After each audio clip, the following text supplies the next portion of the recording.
It is 11:17. I'm looking at this here. Is that right? It's like 60 degrees right now. 60 degrees, but I don't like what I'm seeing with Betsy. I'm looking at that 20s. What is that? Yeah, what's up with that? You're overshadowing okay, so the 60s. how much time do I have? Paige? 3 minutes. Y'all have 3 minutes to run out the door, breathe, and then get back in your seats because you're not quite done yet. Wow. We do have plenty to talk about in that 3-minute period because by morning, 30. It's going to be a stark contrast from where we are right now. And instead of rain showers, it'll be flurries that are hanging around. By evening, we'll be drier, but the temperatures are going to be colder. And when I say that cold air is on our western doorstep, I mean it is on the western doorstep. It is sitting on I-75 right now.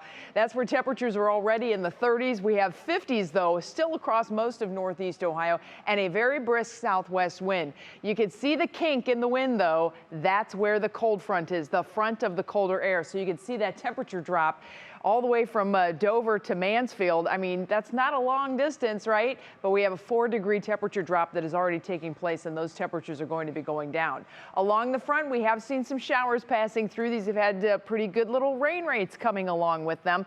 The good news is they're moving very quickly, so they will be moving out. Dry air is moving in, and yeah, there is a lot of cold air that's on the backside of this.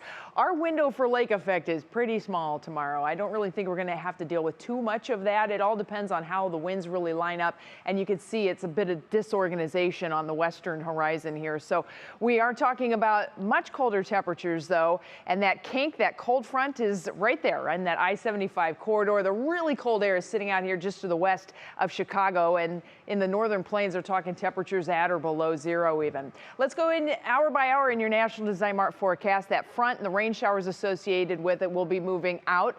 By morning, temperatures in the 20s to right around 30 degrees, and we'll probably have some isolated flurries around.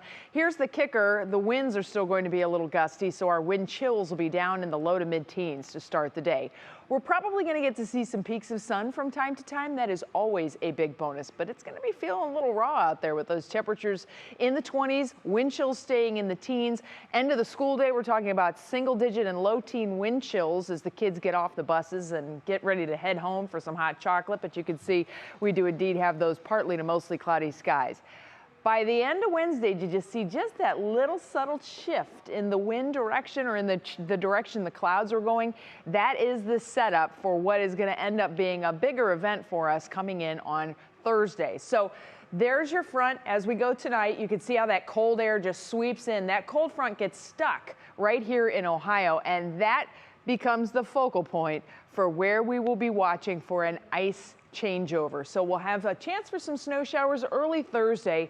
Another huge wave of moisture moves in by Thursday night, though. We'll start with a little bit of snow and then change over to an ice mix. This still has potential to go north and south, but at this point we are looking for a coating of ice and the possibility of a pretty decent coating of snow depending on how all of this works out. But the other part of it is that as the storm departs, we get another blast of cold air, and Friday's going to be a chilly day for us. So snow to an ice mix to snow late Thursday into Friday. It's going to take some time for this storm system to clear, so that's kind of the general timeline over 18 hours or so. Snow accumulation will be heaviest north of where that ice mix sets up, and that's pretty standard.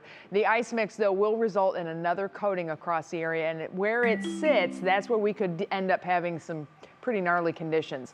Here's your Union Home Mortgage forecast. The first drop comes in. That's going to knock us back on Thursday. Then another drop sets up for Friday. That's that cold air on the backside of the system. We stay chilly through the weekend, although long term, day 10, we're talking about hopefully getting back up toward 50 degrees. So it's all in perspective, everybody. The warmer weather will be coming back.